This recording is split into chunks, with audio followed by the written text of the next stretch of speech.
As últimas notícias que temos do dia. Rios e córregos inundando inúmeras cidades. Milhares sem energia elétrica após terrível furacão. 3 tufões acabaram de tocar o solo ao sul da cidade. E agora? O que é isso? Eu acho que é um terremoto. Eu nunca vi tais condições climáticas antes. Busquem abrigo imediatamente.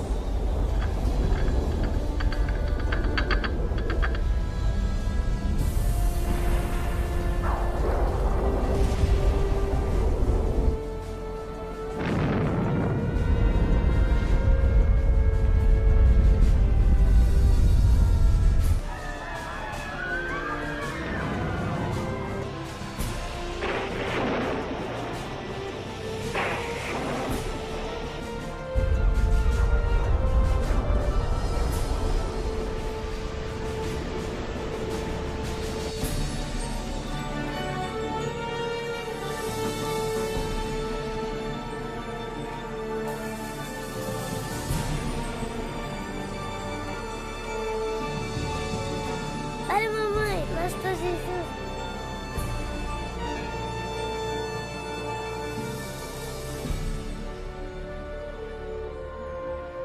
Os livros proféticos da Bíblia, conhecidos por muito tempo como mistério. Textos históricos, números antigos, imagens simbólicas. Todos eventos apocalípticos descritos por vir em breve. É realmente possível compreender o seu significado? O que é a marca da besta? Será, como dizem, um microchip de computador implantado sob a pele ou será algo mais insinuoso? O que dizer sobre o anticristo?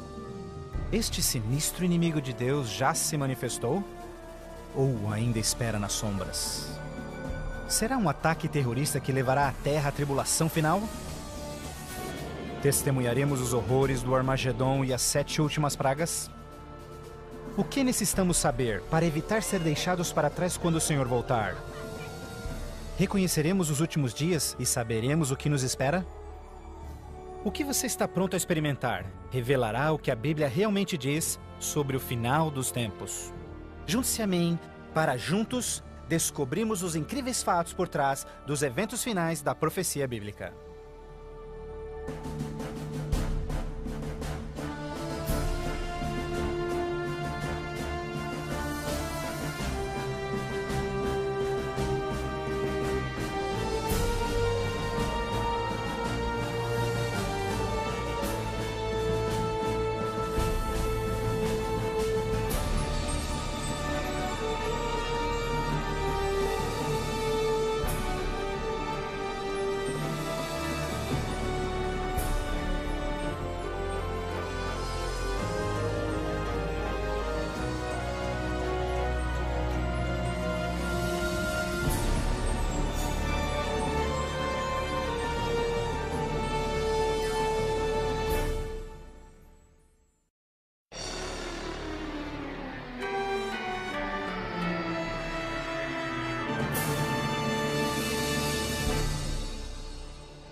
Mas você, Daniel, feche estas palavras.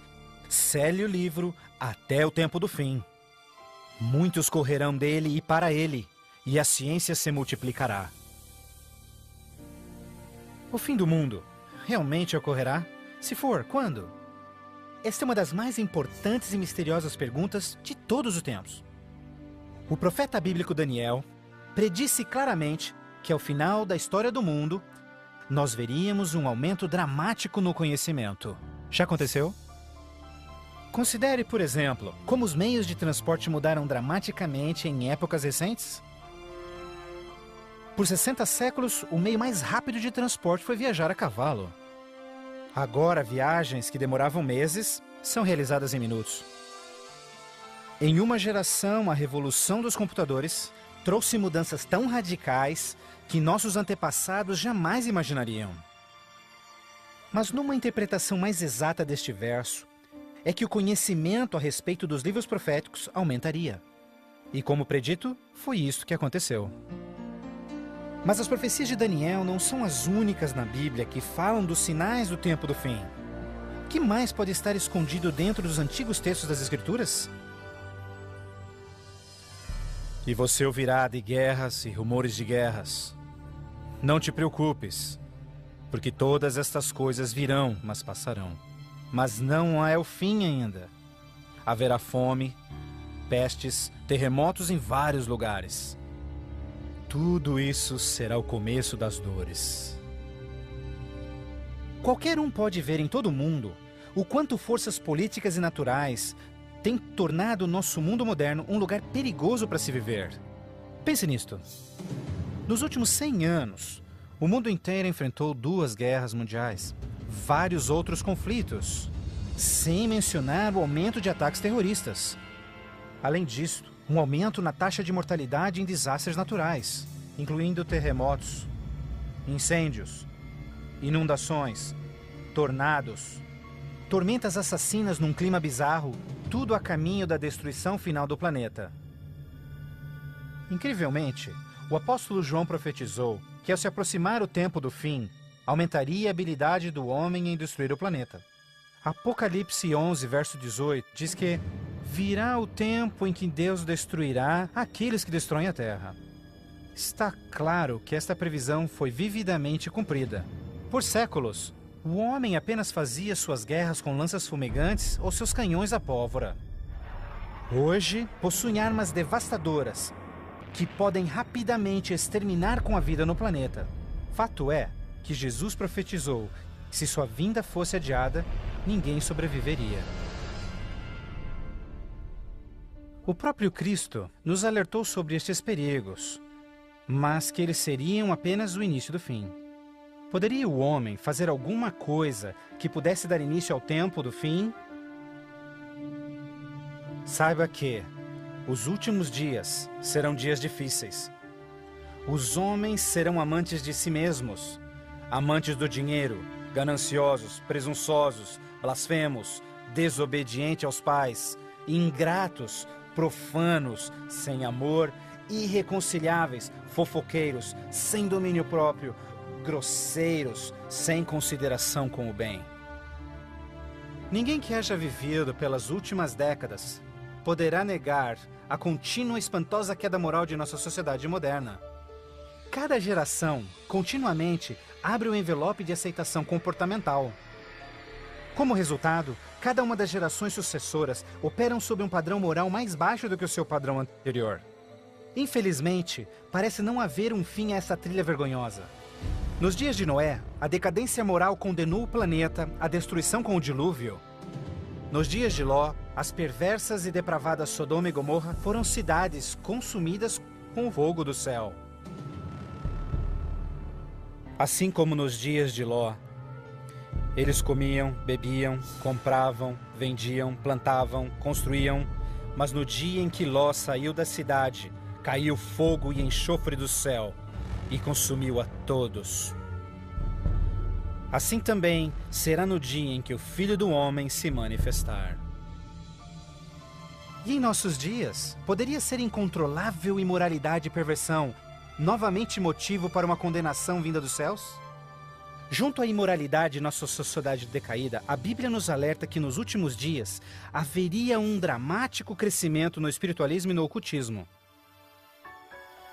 Agora o Espírito diz terminantemente que nos últimos dias alguns abandonariam a fé, dando ouvidos a espíritos enganadores e doutrinas de demônios. A prática de comunicar-se com os mortos, extensamente proibida pelas Escrituras, tem amplamente sido aceitas inclusive em igrejas modernas. Programas de televisão e filmes apresentando os temas do arrebatamento e do ocultismo tornaram um assunto extremamente popular, especialmente entre os mais jovens. Apesar de todo este espiritualismo e incontrolável imoralidade, a Bíblia ensina que onde o pecado está em abundância, a graça está em superabundância. Portanto, uma grande notícia para os últimos dias, antes da volta de Jesus, foi a promessa de que as boas novas seriam anunciadas por todo o mundo. Então este evangelho do reino será pregado em todo o mundo em testemunha a todas as nações, então virá o fim. A então aparentemente insuperável missão de comunicar o evangelho aos 4 cantos da terra é uma rápida realidade. Com missionários, livros, fitas, transmissões via satélite e internet, o Evangelho tem se espalhado rapidamente pelo mundo. A mensagem da salvação nunca antes foi tão amplamente divulgada como hoje. A Bíblia revela que estamos vivendo, obviamente, nos últimos dias. O aumento da ciência, instabilidade global, declínio moral, um explosivo interesse pelo ocultismo, todos testificam o tempo do fim. Os sinais do fim estão claramente se cumprindo, mas ainda mais, a Bíblia também nos alerta que entre as forças do bem e do mal, em última instância levarão o mundo ao conflito do Armagedon. A qualquer momento, uma crise global sem explicação atingirá todo o planeta, numa crise tão devastadora que o mundo jamais viu. Haverá então grande tribulação, como jamais se viu anteriormente, nem jamais haverá. Qual será a catástrofe que dará início à crise final? E quando acontecerá? Poderia ser um devastador ato terrorista? Talvez uma crise econômica internacional? Talvez até um terremoto, um asteroide ou algum outro evento cataclísmico? Talvez um acidente químico ou uma praga biológica mortal? Talvez a combinação de alguns desses acidentes. Mas mesmo a Bíblia não identificando o evento crítico exato, ela revela as dramáticas cenas que se seguem. Mais adiante você compreenderá mais sobre essas surpreendentes, chocantes eventos que muitos cristãos ainda não estão preparados.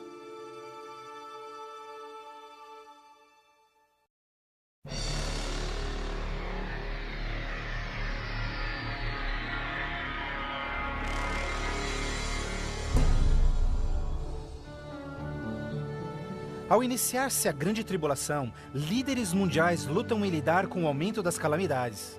Enquanto isso, verdadeiros cristãos dedicados a Deus experimentam o maravilhoso poder do Espírito Santo. Após estas coisas, eu vi outro anjo que vinha do céu, e a terra estava iluminada por sua glória. Este grande poder que iluminava o povo de Deus é o próprio Santo Espírito.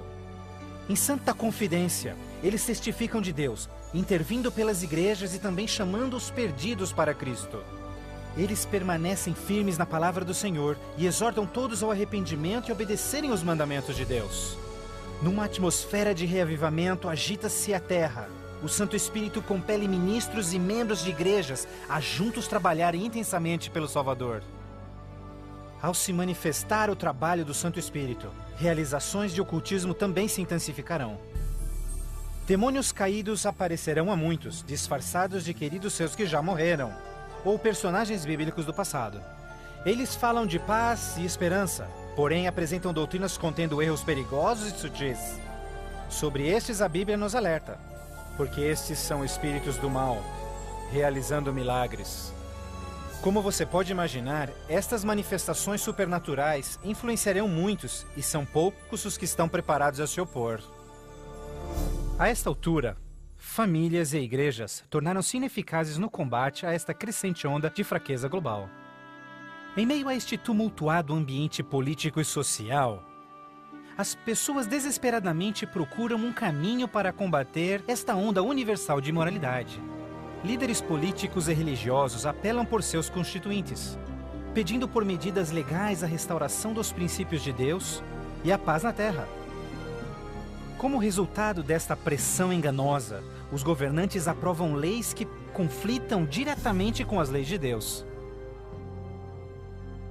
Mas esta não é a primeira vez que isso acontece na história. Certamente você se recorda da familiar história de Daniel capítulo 3. Quando o rei de Babilônia, Nabucodonosor, ordenou a todos no seu reino que se curvassem e adorassem aquela enorme estátua de ouro que ele construíra. Entretanto, 3 jovens hebreus sabiam que essa ordem estava diretamente em contradição com o segundo mandamento sobre idolatria. Determinados em serem fiéis a Deus, recusaram adorar a estátua. O rei ordena furioso que sejam lançados na fornalha ardente, mas Deus miraculosamente interveio e salvou suas vidas. Depois, a história de Daniel na cova dos leões. Você se recorda do rei da Pérsia criando uma lei que proibia a todos de adorarem qualquer deus, senão ele, por 30 dias? Mas Daniel sabia que obedecer a esta lei seria uma violação do primeiro mandamento de Deus. Destemidamente, Daniel segue sua vida, orando diariamente a Deus, mesmo colocando sua vida em risco. Os inimigos de Daniel rapidamente denunciaram ao rei, que relutantemente teve que fazer cumprir-se a lei, lançando-o na cova dos leões. Mas novamente, Deus intervém com seu poder e miraculosamente poupa a vida de Daniel. Da mesma forma, nos tempos do fim, Apocalipse prediz que o poder do mal obrigará governantes de todo o mundo a endossarem leis que definam como as pessoas adorarão a Deus. Estas leis irão aparentemente promover a moralidade, mas na realidade, elas preparam o mundo para aderirem à marca da besta e o anticristo. Porque falsos cristos e falsos profetas surgirão e farão milagres e sinais maravilhosos para enganar, se possível até os salvos. Durante este período de crescentes crises, quando o mundo estiver desesperadamente buscando alívio e procurando uma estabilidade global, a ajuda virá de uma forma surpreendente. Em várias partes, por todo o mundo, se ouvirá: Jesus voltou, Jesus voltou! Um radiante e carismático ser se diz o Filho de Deus.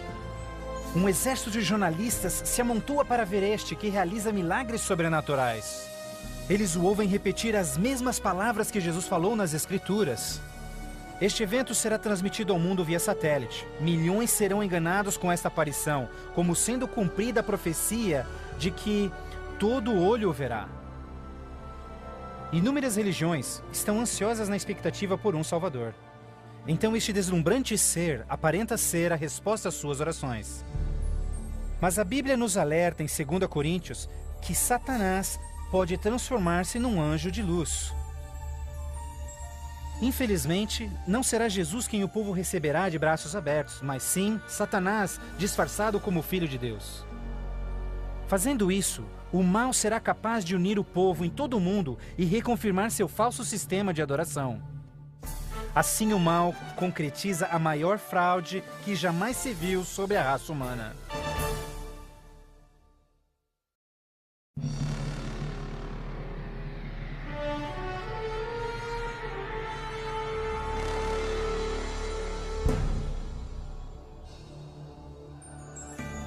A fraude satânica prova ser uma poderosa e motivadora força para o mundo.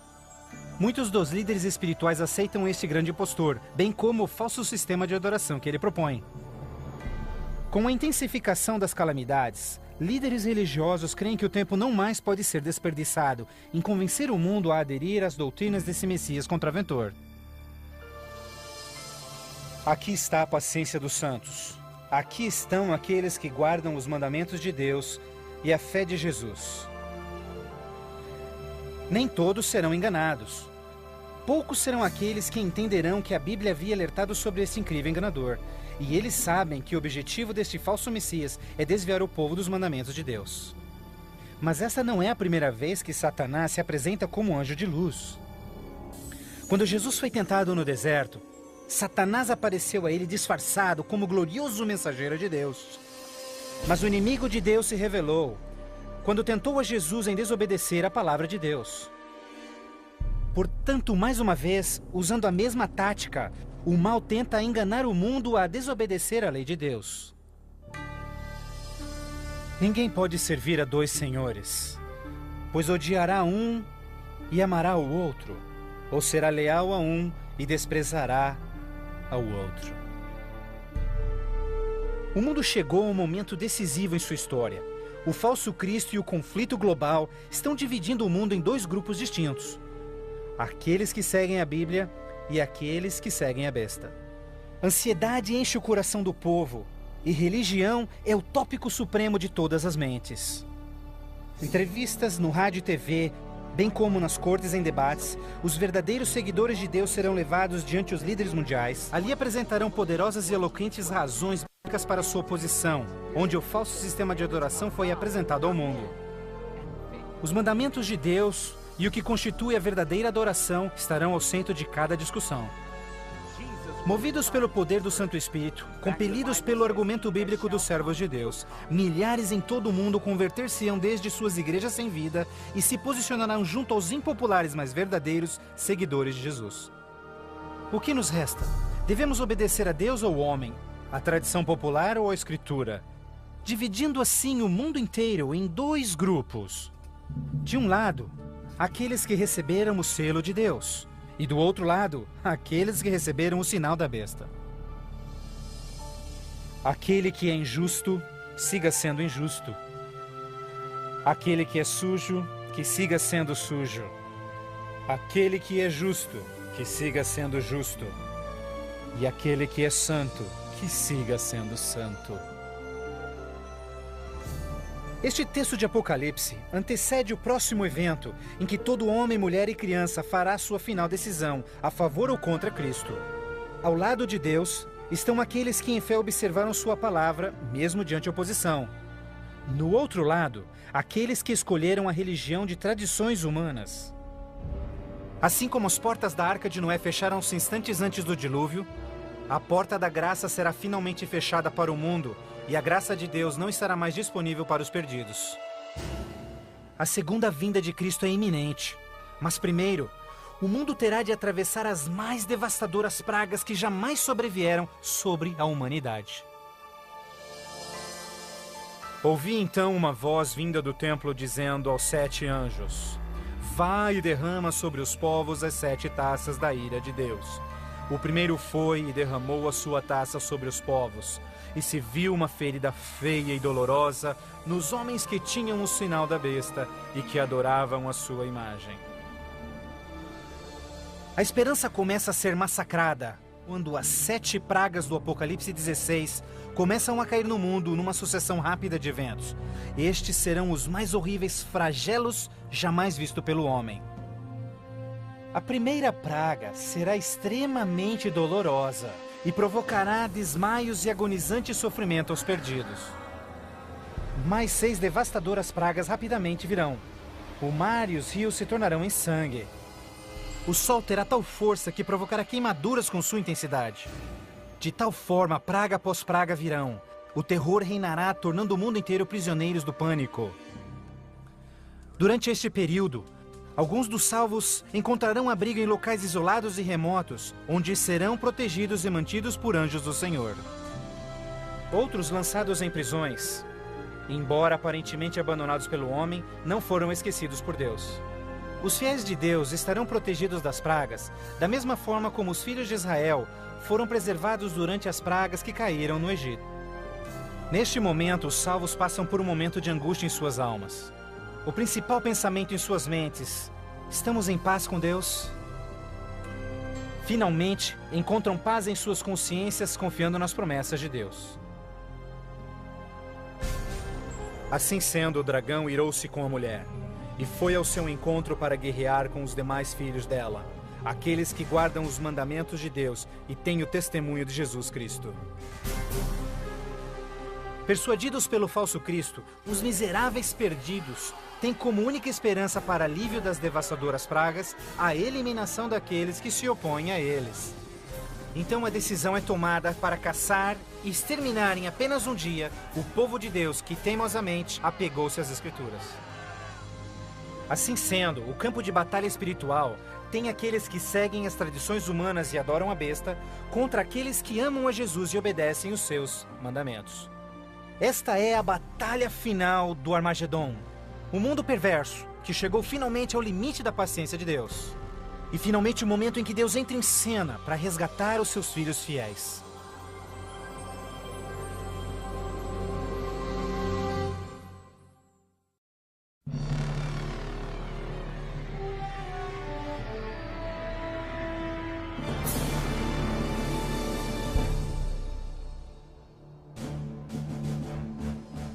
À meia-noite, o clamor foi ouvido.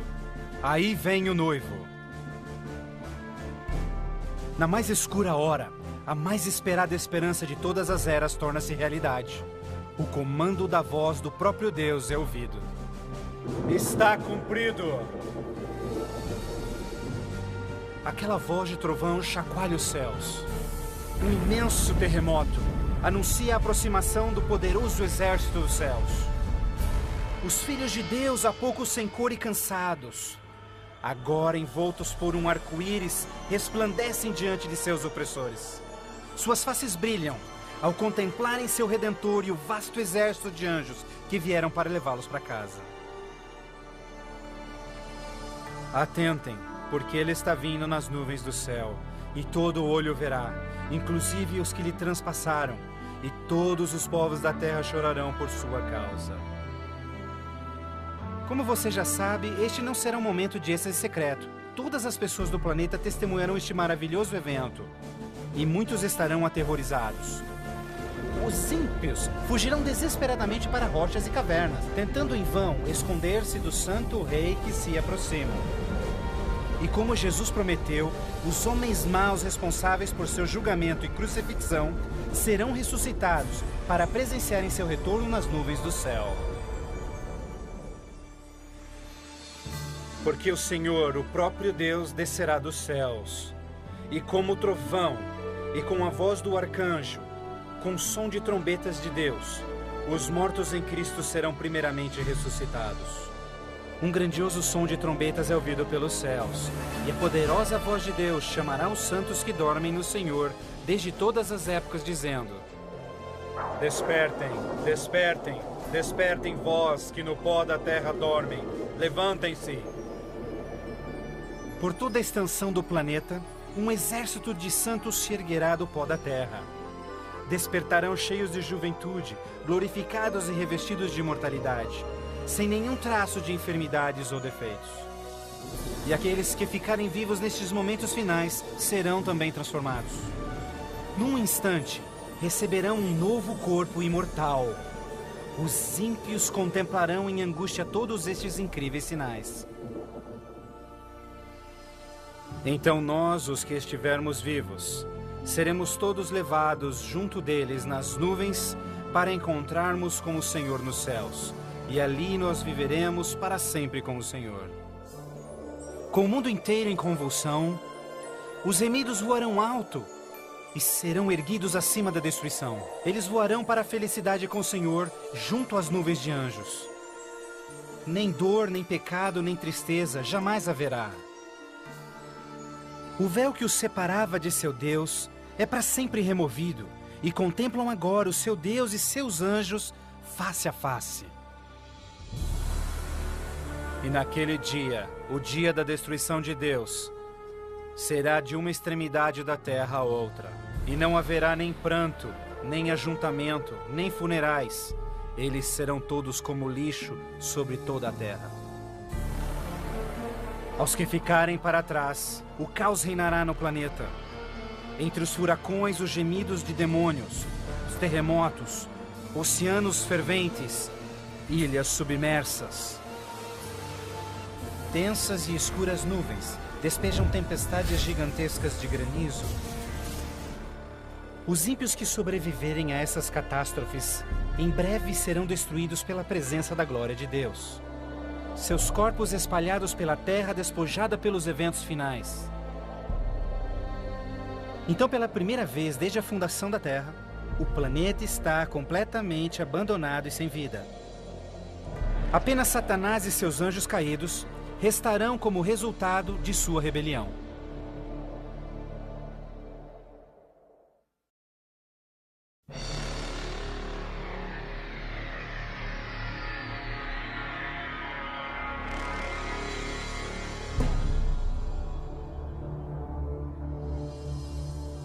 Então vi um anjo que descia dos céus, que tinha consigo as chaves do abismo e uma grande corrente em suas mãos. Ele acorrentou ali Satanás por 1000 anos. Confinados no mundo que ele arruinou, Satanás e seus anjos ali estarão por 1000 anos. Prisioneiros na escuridão, num planeta vazio e abandonado, só com seus demônios, Satanás apenas poderá esperar e ponderar no dia de sua punição. Por toda parte ele contempla cidades destruídas, florestas queimadas e ossos secos, tudo resultado de sua guerra com os céus. Confinado num vasto abismo, solitário, sem ninguém para tentar ou manipular, ele se torna absolutamente miserável. Então vi tronos, e eles se sentavam neles, e o julgamento era comissionado a eles, e eles viveram e reinaram com Cristo por 1000 anos. Enquanto Satanás pensa em seu destino, os remidos desfrutam sem palavras as alegrias dos céus. Cada um deles conhece então o seu anjo da guarda, que responde a cada uma de suas perguntas sobre as suas vidas. Então Deus, num ato de revelação absoluta, os convida a participarem como juízes, abrindo diante de si os registros dos que se perderam. Os remidos neste momento têm a oportunidade de entenderem por que algumas pessoas que esperavam ver ali não completarem a jornada. Os pensamentos dos ímpios são agora vividamente expostos e o véu é removido, revelando as batalhas espirituais que se levantaram por salvar-se-lhes as almas. Inclusive as ações e motivos dos anjos caídos se farão nítidas. O aberto e transparente caráter de Deus neste assunto é extraordinário. Como o apóstolo Paulo descreve em 1 Coríntios 6, verso 2, os salvos participarão no julgamento dos ímpios. Antes que um único pecador receba sua punição final, seus registros serão cuidadosamente revisados por seus conterrâneos, os quais entendem e sabem das lutas na vida na terra. Todas as palavras e atos dos ímpios serão pesados ante a palavra de Deus. A justiça de sua sentença é confirmada e o grau de sua punição determinado. Finalmente, ao final dos 1000 anos, Jesus e os remidos preparam-se para o seu retorno à terra. O tempo é chegado para Satanás, seus anjos e os perdidos, quando enfrentarão as últimas consequências por seus atos. Em breve, os mansos herdarão a terra. Mas primeiro, Deus executará a fase final de seu julgamento e extinguirá o pecado do universo.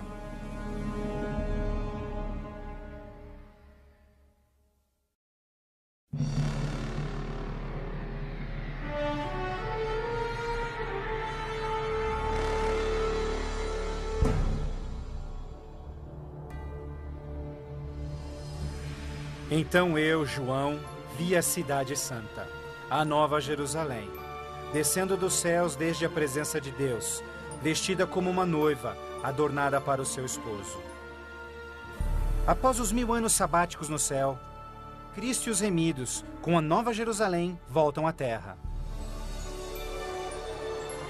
Ao se aproximar a cidade do planeta desolado, Jesus comanda que os ímpios voltem à vida desde o pó da terra. Ao seu comando, os ímpios de todas as épocas e lugares ressuscitam, da mesma forma como morreram, e ali estão diante de Deus. Ao Jesus descer, seus pés tocam o Monte das Oliveiras. Um tremendo terremoto abre o monte, transformando-o numa grande planície. Então, a nova Jerusalém, a grande cidade de Deus, desce dos céus e descansa sua estrutura sobre a planície preparada por Deus.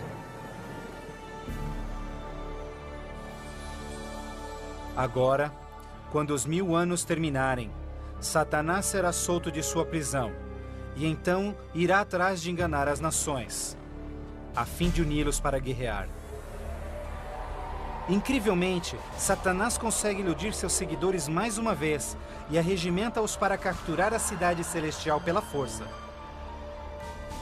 Generais e homens de guerra de todos os tempos, juntos unem suas habilidades para prepararem-se para o que eles imaginam ser a batalha monumental. Por este ato, os ímpios revelarão que seus corações não se converteram. Se fosse possível, eles destruiriam a Deus e seu trono e tomariam a cidade santa pela força. Pouco percebem eles que essa guerra fútil já estava perdida mesmo antes de começar. O juízo final chegou. Então eu vi os mortos, grandes e pequenos, todos diante de Deus. Livros eram abertos, e os mortos eram julgados, de acordo com seus atos. Subitamente, no alto acima da cidade, o Senhor aparece em seu glorioso trono. Todos os frágeis planos de guerra dos ímpios são imediatamente eliminados. Ao contemplarem a face de Deus, os ímpios dolorosamente tornam-se cientes de cada um de seus pecados. Lembram-se de cada momento em que silenciaram suas consciências, cada vez em que negaram os chamados do Santo Espírito. Muitos foram enterrados juntamente com os seus segredos pecaminosos, querendo ter com sucesso escondido todos os seus assassinatos e crimes. Vergonhosamente experimentam em primeira mão as palavras de Jesus ditas em Lucas, pois não há nada coberto que não será revelado, nada escondido que não se fará saber. Ao se apresentar diante deles vividamente o panorama de suas vidas, cada ímpio entende completamente que por sua própria e livre escolha rejeitaram a salvação. Tragicamente, a paz e alegria dos que estiverem na cidade nunca será desfrutada pelos ímpios. Com sentimento de desespero e sem esperança, são varridos e deixados sem palavras. Os rebeldes não podem negar a justiça de Deus, declarando-se culpados. Em uma só voz clamam: justo e verdadeiro são os teus caminhos, ó Rei dos Santos. E caindo prostrados, eles adoram o Príncipe da Vida. Eles subiam aos cantos da terra e cercaram o acampamento dos santos. Então caiu fogo do céu desde Deus e os consumia. Finalmente, o tempo de encarar as consequências irreversíveis de suas ações. Sem nenhum aviso, fogo e enxofre caem do céu. A terra se fende e fogo brota desde cavernas subterrâneas. Enquanto o inferno engole os ímpios, os justos estão a salvo e em segurança dentro dos portões da Nova Jerusalém. Cada pecador é punido de acordo com os seus pecados. Os com poucos pecados são destruídos rapidamente, enquanto os culpados de horríveis pecados contra a humanidade sofrerão mais. Satanás, o instigador de todos os pecados, será forçado a sofrer muito mais. Para Deus, a punição dos ímpios é um ato doloroso, mas é algo que a sua justiça demanda. O salário do pecado é a morte. Na cruz, Jesus sofreu a punição final no lugar de todos os que aceitaram seu sacrifício. Mas, tragicamente, os perdidos rejeitaram este presente e terão de pagar o preço por seus próprios pecados. Certamente o dia virá, queimando como fornalha. Todos os orgulhosos e todos os fracos serão consumidos. Você esmagará os ímpios, pois serão como cinzas debaixo dos seus pés. Ao se esfriarem as cinzas da destruição, os habitantes de todo o universo erguem suas vozes em louvor a Deus, pois o reino de terror de Satanás foi banido para sempre. Assim, com a paz no cosmos eternamente garantida, Deus agora dedica sua atenção à criação de um novo céu e uma nova terra.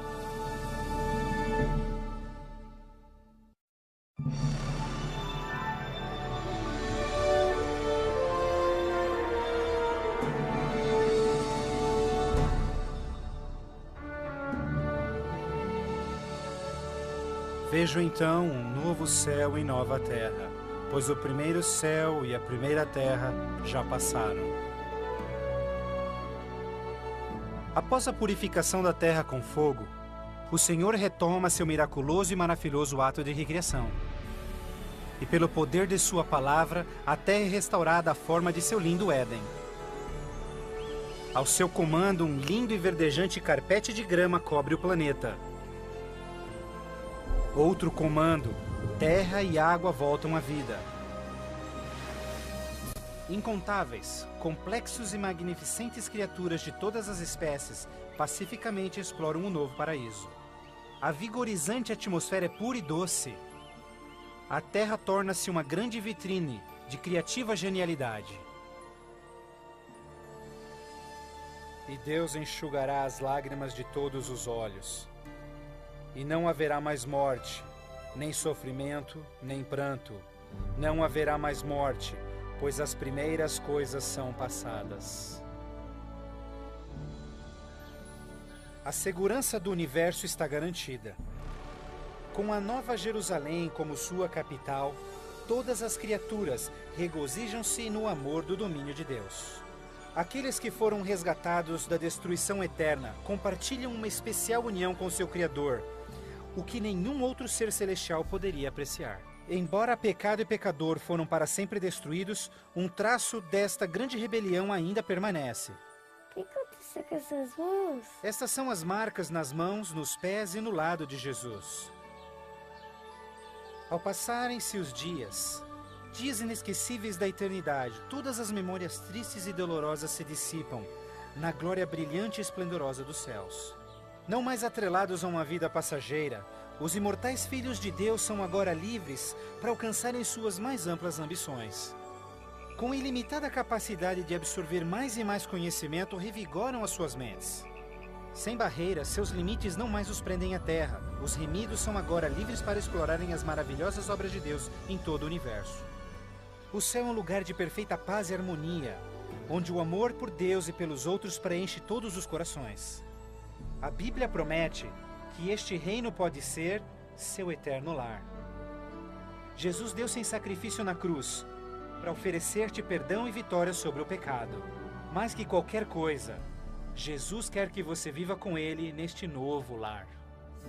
Se bem que Ele desesperadamente quer te salvar, Ele não pode forçá-lo em aceitar este presente. Você deve aceitá-lo por si mesmo. Por que não aceitá-lo hoje? Peça-lhe agora e Ele entrará em seu coração.